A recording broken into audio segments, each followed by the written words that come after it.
كلمة افرض صحيت بدري، افرض لعبت رياضة، افرض درست الحاجة اللي أنا بحبها.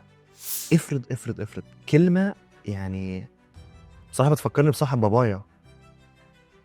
كان مهندس متجوز وعنده عيال وناجح، لكن كل شوية يقول ياه افرض كنت درست طب، ونفسي أدرس طب. واكتشف إنه بقاله 20 سنة بيقول نفسي وافرض درست طب، وقال طب هو أنا هقول افرض لحد إمتى؟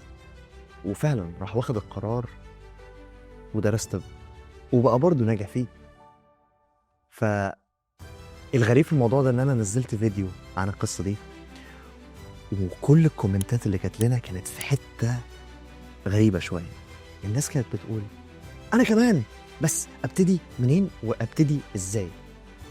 ودي الحاجة اللي خلتني أفكر طب ثانية واحدة، هو أنا عمال بطور في شركات وأقول يلا بينا ونبني والبزنس و طب وإحنا والبني آدم تطويره ده هنعمله إمتى؟ وده اللي خلاني أفكر طيب لا إحنا ممكن ناخد الموضوع ده بدل ما نقول افرض عملنا كورس واحد يقدر يساعد نفسه وياخد الخطوات دي. طب ما نعمل كورس، كفايه افرض بقى يا جماعه.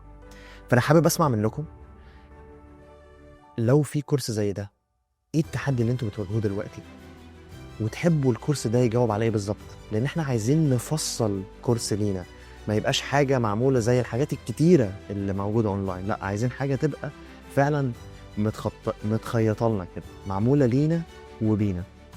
فهسيب لكم اللينك وحابب اسمع منكم لو عايزين تبنوا نفسكم كأنكم شركة وشركة تبقى ناجحة، هتبنوها ازاي؟